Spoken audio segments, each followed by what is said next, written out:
Hi everyone, welcome to our first ever youth industry talk. Today we have someone super exciting. I've actually known her for a few months because I submitted a monologue that I did to her YouTube channel for her to critique in one of her videos. And we've kind of kept in touch a little bit over DM ever since then. And when I thought of this project, I asked her to do it and she agreed. So here she is, Makayla Lysiak. She actually did her own little introduction video type thing. So I'm going to show that now and then we're going to get right into the interview. Hi everybody, my name is Makayla Lysiak. I'm 17 years old. I'm located in Los Angeles, California, and I feel like I'm doing a slate for a self-tape audition right now. I'm an actress, and I've been on different shows like Grey's Anatomy, Station 19, Brooklyn Nine-Nine, New Girl, The Fosters, and just a lot more. I've had a long career. But yeah, that's a little bit about me. Hello, everyone. Welcome to our first youth industry talk. I have someone very special here today. She has her own YouTube channel, so go subscribe, Makayla Lysiak. I actually submitted a monologue a few months ago, and we've kept in touch a little bit since then, and I asked her to do this, and she agreed. So everyone, here's Makayla Lysiak. Tell us a little bit about Hi. yourself. Hi everybody. My name is Makayla Lysiak. As you said, I'm an actress, I'm a screenwriter, a painter, a singer. I kind of do a lot of things. But yeah, that's a little bit about me. I've been acting in the industry for about 8 years since I was 9. So I've been in the game for a long time, and I'm excited to do this interview with you, Justin. Awesome. So I have my first question is kind of like a jumble of questions. You might have answered these before on your channel, but basically like the classic questions you get like from the beginning, like why did you want to start? How did you start? And also an interesting question that my mom actually thought of is what was the age where you started to kind of like do the business stuff on your own, if that makes sense. Like doing all the emails and the phone calls and all that stuff. Because when you're a child actor, I feel like really child actor, your parents kind of do a lot of for it. So when did you start to like take over? How'd you get started? That whole journey. Right. So I kind of knew that I wanted to start acting when I was in third grade, and I wanted to be Dorothy in the school play. And my mom was like, "Don't do it. It's gonna be too many lines. It's gonna be really stressful. Like, just be a tree." But I didn't want to be a tree, so I auditioned for Dorothy, and I was singing in my audition, and I got the lead. And so, I was performing on stage, and I just really felt like this is what I want to do, and I really love it. And so I just begged my mom for an agent, and I went to a workshop, and it was like a showcase in front of different agents and managers, and one of the agencies really liked me, and they signed me just right off the bat. So it was, just a whole bunch of stuff happening at once, and I feel like the way I got into it was super easy because I know for a lot of people every journey's different, but I feel like for me it's like I was destined to be there just because it all happened so fast. Um, so yeah, and the other question. Oh, okay.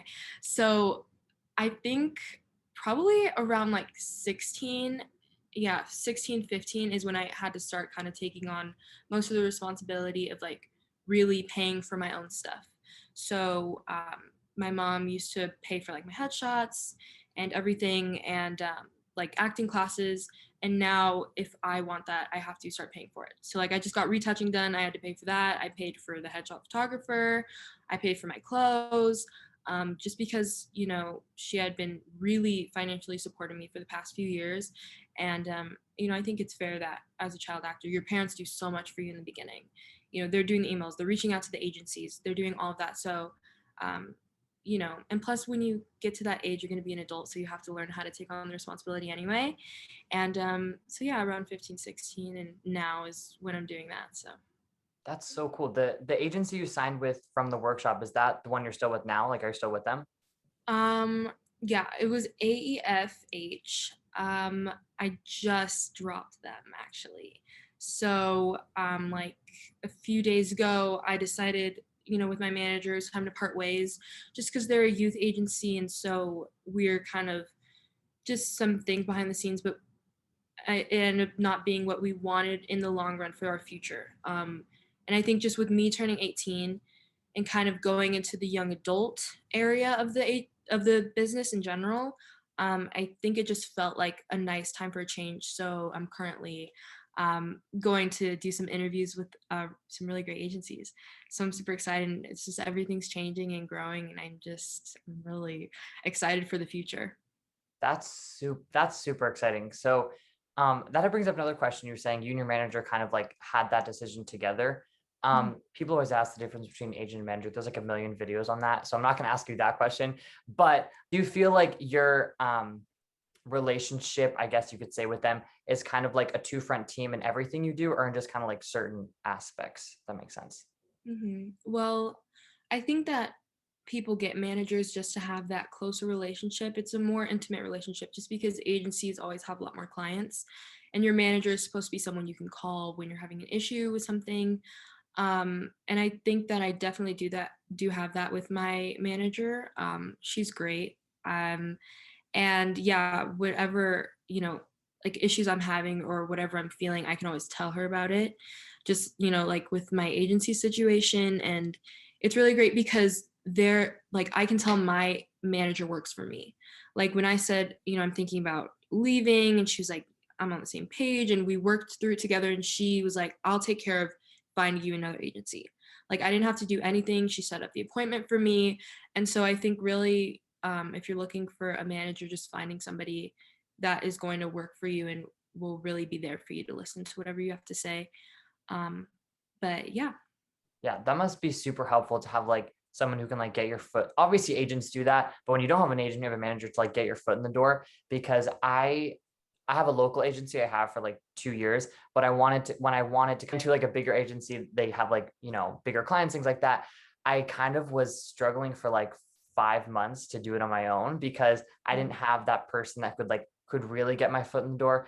Actually, my local agent did get me one interview. It didn't, obviously I didn't end up signing with that person, but like, yeah, I feel like having a manager would be so much more like, they can really like get your foot in the door, and it's like a lot quote unquote easier. So like you said, everybody's journey is different. Some people might search for an agent for like 2 years, right? And like get rejected like so many times, or not even get a meeting. So Yeah. that you were talking about training, and I know like a lot of the times people say like, oh, training is a big, I agree with that. I say this all the time. Training is a big thing before you can work like professionally. So like what training did you do before you got an agent? And do you still keep up with training? Because I know some people do like group classes and other people try to do like one-on-one. How do you do it? Yeah. So the training I had, I mean, I did the play, and then I did like 2 weeks of an acting class, and then I got signed, which is crazy. But that's just how it happened for me. And yeah, it's kind of surreal just because I know I still have friends that have been training for, I mean, let's say like 5 years, and they still don't have an agent. But after I got an agent, it was like this thing where, they put you on their roster, but until you book something, like, then they'll sign you. Does that make sense? So Oh, once you okay. book, they'll sign you. And so that's what AEF did with me. So I was with them, but like we didn't sign contracts until I booked. So I booked about a month into being in like the business and whatever. And it was like a commercial. But during that time, I was doing classes with Marnie Cooper. I really loved those, and also Actors Comedy Studio. So doing comedy and also drama. And I did ongoing classes like weekly for about a year or two. And then I think like 2 years ago, I did one with Warner Laughlin. That was like a 2 week class. But right now, I'm not doing any training. I haven't trained in the longest time. Like I really need to go on a class. It's just everything's been so expensive, like new headshots and all of that stuff. So a lot going on, a lot of auditions. But I think that even auditioning, and I would feel like you'd understand this, just auditioning within itself is like so much practice, Yes. especially in person. Like that trains you more than I think a class does in certain ways. Yeah. It teaches you how to like deal with your nerves and everything. So I think that I do need to start going to classes again. And I think they're both beneficial. Yeah, that's so interesting you bring that up because auditioning, I think one of my coaches has said this to me once. I do a lot of private coachings for like if I some auditions I'll just do on my own, but if I have one where it's kind of like a bigger opportunity, I'll have my coach sit down with me on a Zoom call and we'll like tape it together, which I find so helpful. Some people for our group classes, I do both. I like doing both. I like watching actors, but I also like to have like that one-on-one thing. And when you brought up in person, that's starting to come back now. And for some reason, the other day I was thinking about like when I first started, like when I first started getting in-person auditions for like movies and stuff, uh, I was thinking about like all the things you shouldn't do in an audition room. And I like did some of them, like not drastic things, but the things where like you start a conversation with the casting director before you go. Like I Oh, did that one, like it was like my first month being like professional, but like I did that. Like that was, I didn't book it. That was like not okay. One time I had like a big Nickelodeon audition and I was like at the end of it, I was like, oh, sorry if I was bad, I was really sick. And I'm like, why did I like say oh, that? Like you don't do that. But Kristen. um, but now I've had like an in-person callback, but have you had any in-person auditions lately? No. I mean, nothing. I know that a lot of commercial auditions are in person. And for me, like commercial isn't really that much of a priority, and I don't get sent on too many of those auditions anyway. So nothing in person. And I just recently had a callback and I was like, oh, I'll probably go in person. But they wanted me to do another self-tape. So I was like, it was really strange. They just wanted me to do like more scenes and like certain adjustments.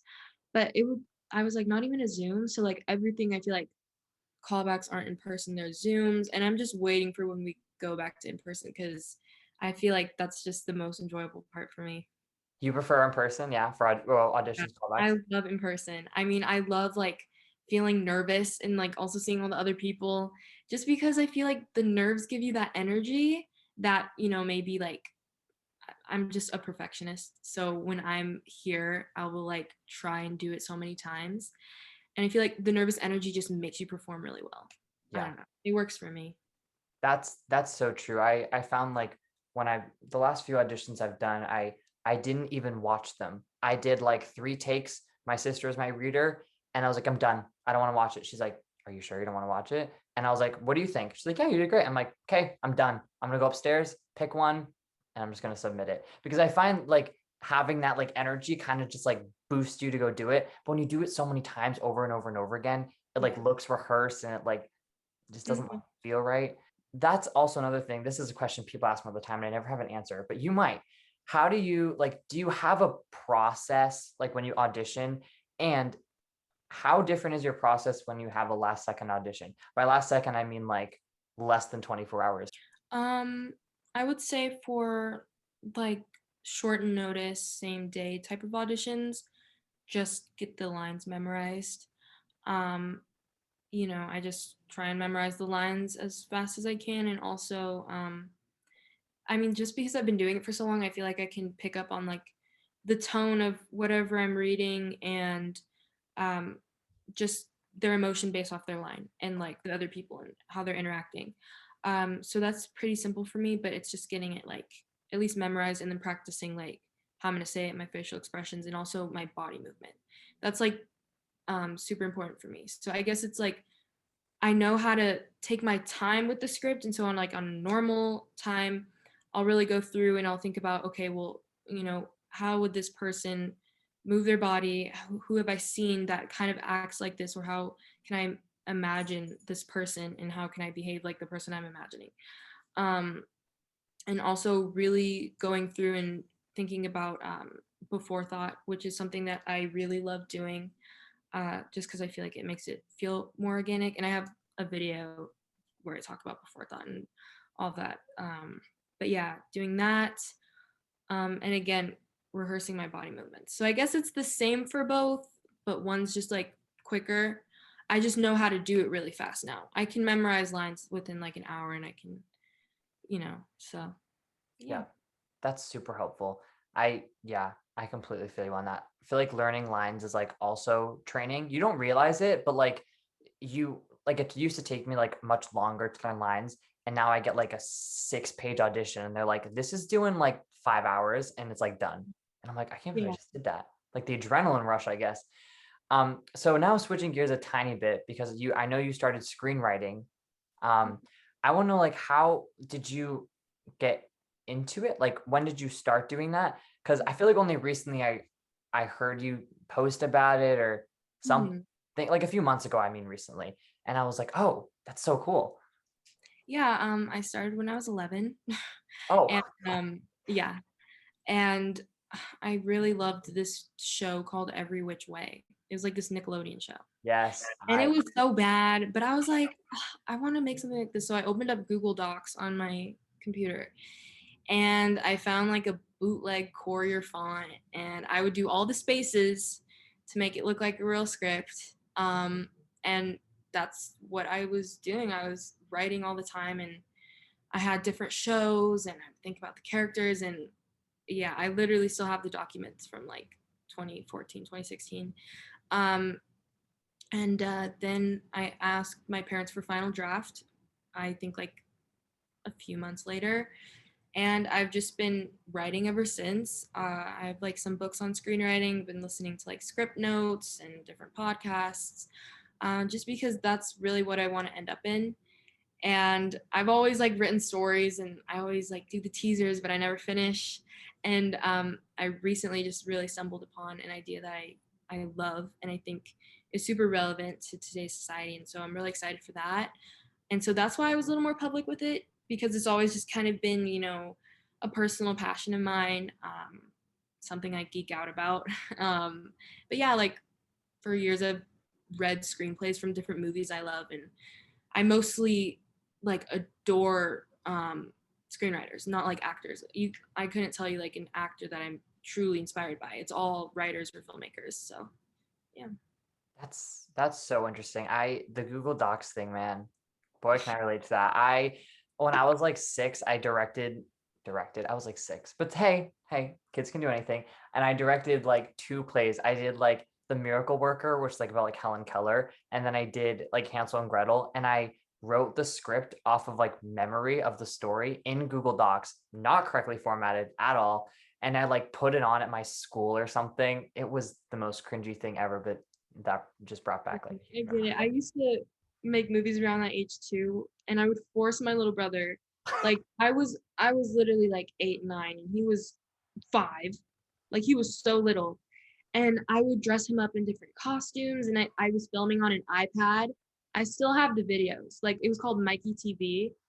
And yeah. And I would just tell him what to say. Be like, okay, say this. Oh, and we should do that. Let's dress up as this and like let's do the other person. It was just all off a whim. But yeah, so definitely you're creative, you're born a creative as well. I did the same thing with my sister. I always tell people, like people in our industry, like we're also talented and stuff, but like we're a little off. Like to us, like it makes sense, but like if someone else hearing, they're like, "You did what? Like that's weird. Like that's not what I did when I was a kid." And I was like, "That's all I did when I was a kid." Mhm. In a lot of, I know you probably auditioned for because we're teenagers. We audition for a lot of like teen shows or like coming of age or that whole genre. And a lot of the Mhm. times, for reasons of child labor laws, they hire over 18, which in a lot of cases makes sense because they look younger. But do you feel it's more like authentic if you have someone that is the age, or do you think like the whole child labor laws things kind of like trumps that? Because I have mixed opinions on it, and I always ask people. Definitely a hard question. I think that there are just some, I guess, human conditions that are universal and everybody can play. Yeah, I think there's definitely human emotions that are just universal and everybody can empathize, with characters because fundamentally, like, just because you're a teen, like maybe going through heartbreak, it doesn't mean that you can experience those emotions and play them well at any age. I just think it sucks for us and, I think it's just the business. Again, if somebody is going to save money, save time, it just doesn't make sense for them to cast under 18. And the worst age in acting is literally 16, 17, 15, that age. My manager says it's like, that's just the worst age and you just got to get through it. Like, that's, Right. the hardest time for an actor. But I just think it's part of the business and it definitely strengthens you. So I think there's a benefit to it, but it's also like, you get the call and you're just like, it's also casting over 18. So I already know that I'm at a huge disadvantage. Um, but I don't know. That's just what it is, I guess. Yeah, Business that's is business. Right. Yeah. My one of my coaches, when I was looking for an agent, I was asking if she had any like recommendations or whatever. And she said yes. She was like, she has a very like harsh term for it. She calls it the dead zone. Mm. Like 15, 16, 17. She's like, it's a dead zone. She's like, you get stuff, but you think you did great, and then someone over 18 gets it. Like it just like happens. She was like, that's why a lot of agencies also want to sign when you hit 18 or like 11 and under, like that kind of like age groups, not the teen, which makes sense. And also, I was thinking for writing, this is something I think about all the time. And there's a show that I brought up that we've talked about before, Generation, one of my favorite shows. I love it. I love the writing. Like, me and my sister laugh. I don't laugh out loud at anything. And like, we laugh out loud. Like, the way it's written is so just like Gen Z is the only way I can say it. Like, it's just so like accurate. Like, we talk like that. Like, that is like so accurate. And I didn't know it was written by a teen until I think one of my agent assistants said it. And I was like, oh my God, that's why she wrote it when she was 16. And this might be an obvious answer, but do you think it makes a difference when you have teen writers or supervisors, if you want to call it, on a teen show?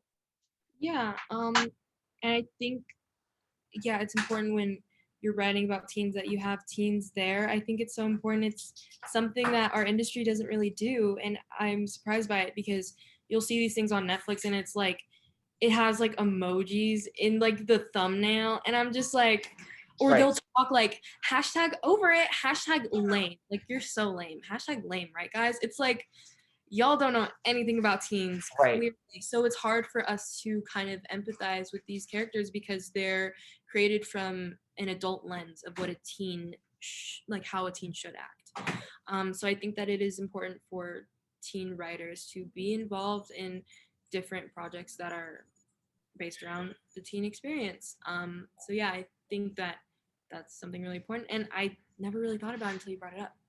So yeah. we should definitely like start a movement. I know I've thought about it so much. Like, there are teen shows that like I love, and the point of it is that it's very dramatized and it's very like high stakes. But when you try to have a show that's like realistic teen experience, like I always wonder, like, the credit when it says at the end of a movie or a show written by blank, it doesn't always say like the other people who necessarily helped with it. And I always think like it would be so like easy, not easy, but like not very complicated to just like reach out to an agency and be like, hey, we're writing the show. We want some teens who maybe have a little experience writing just to come in and see if it's relatable. Like, that's all we want, just to like read some drafts, pitch some ideas, brainstorm, even just a few meetings. Like, I feel like that would be so useful. And maybe people do that. I can't say, I'm not that into the industry, but Either, so yeah. Anyway, that's so interesting. And I ask people that all the time, especially as I started like writing myself. I'm like, man, I wish more teen writers were out there. Like, it's yeah, so it's hard to find them or like even find classes for teen writers. like, Um, so yeah, it's really cool when I can find other people like me, and I think we just have to stick together because we'll all be in the same, universe when we're older. We'll all be working together. So right. That's a great question. Did you find any teen acting writing classes by any chance? um Acting writing? I just said acting writing classes. I've asked my agent about them. I'm pretty sure they're out there, but I just never found any that I really wanted to sign up for. I mean, I'm going to college, so I think that that's what I'm just going to end up majoring in. But yeah, no, I haven't taken one before. I just, again, like what I've always done throughout the years, if I see a show I like, a pilot, I'm watching that 5 times with the script in front of me, and I'm looking at each act and seeing what, plot A, plot B, whatever. That's what I'm doing. Like, and breaking down comedies, breaking down, like episodics, procedurals, limiteds, everything. And that's how you learn. And writing is how you learn. That's the Right. best way to do that. But yeah, I've heard people say writers groups are important, so I probably should get on that. My one of my closest friends, she's a writer in like books and novels. Amazing writer, like just amazing, like just amazing. She could write a novel and have it published. She's the best. Mhm. And we were sitting down one day and I was like, I don't know if I have a fully developed idea. And like, I don't know. And she was like, Justin, just write it. And if it's like really, really crappy, just like I'll still read it. I'll tell you if it's bad. We'll sit down, we'll have ideas, we'll pitch things. And I'm like, that's so true. She's like, Justin, if you don't write anything, you're there's nothing, there's a blank page. You can't like, there's nowhere to like edit off of that. Yeah, I was well, like, I you're so think right. Ray Bradbury said you've failed once you've stopped writing. And I think that that's so important. And I was even like, Zelda and I were messaging, and she was like, she put like this thing on her story, and I was like, "Ugh, I needed to hear this because I'd been seeing it, and I was like, this is like my sign to like, I'm such a perfectionist, like I said again. But she was just like, first draft is better than no draft at all. And like that was basically the gist of what she was saying.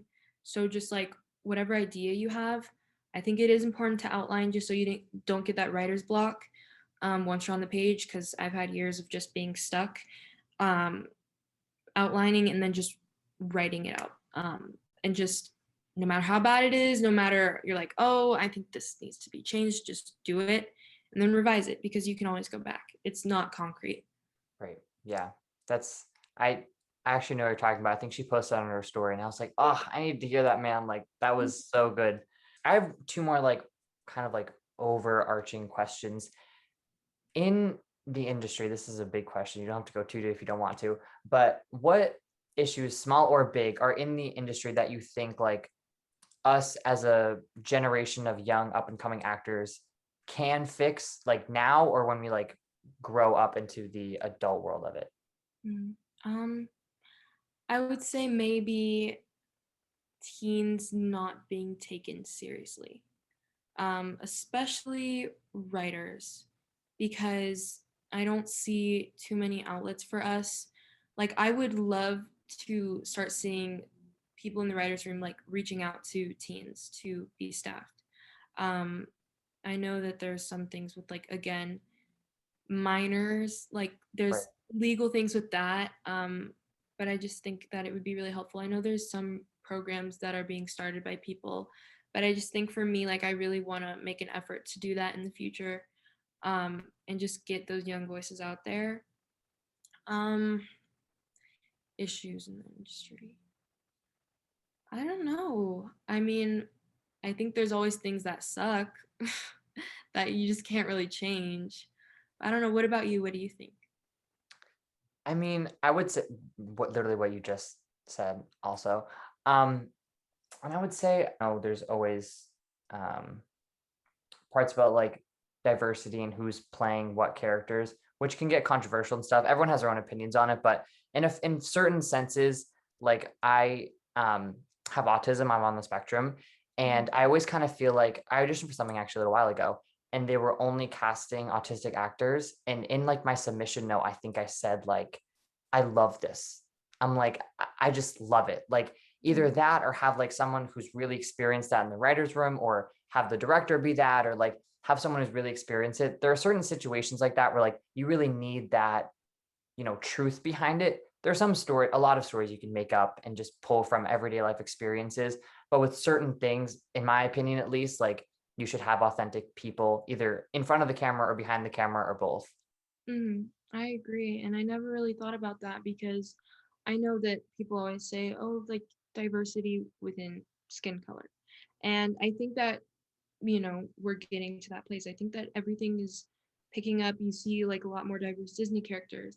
Right. Seeing people prioritize it, which I think is really great. And I didn't really think about that. I think that we do need to make that step to get disabled people on the screen, tell their stories, people who are on the spectrum. So I never thought about that, but I definitely want to consider that when I'm writing now. Yeah. Yeah. And I have one last wrapping up question. It's a big question. It could be a one-word answer. I know it would be for me. What do you think youth, young people, not just people under 18, just like youth as like our generation has to offer, not the world, 'cause that's a huge question, but like our industry in terms of acting, writing, behind the camera, in front of the camera? Just say perspective. Um, I think with any storyteller, everybody has their own unique perspective, no matter what age you are. Um, and I think that we have a more nuanced perspective of life just because I feel like we're not really like the older generation. We think a little bit differently. We're Gen Z, but I think that's what we have to offer. And I think every person, every individual has something special that they can bring to any industry. Um, if you really have a purpose and you really believe in something, um, make it important and make an effort to tell your story. So, yeah. That's awesome. Thank you so much.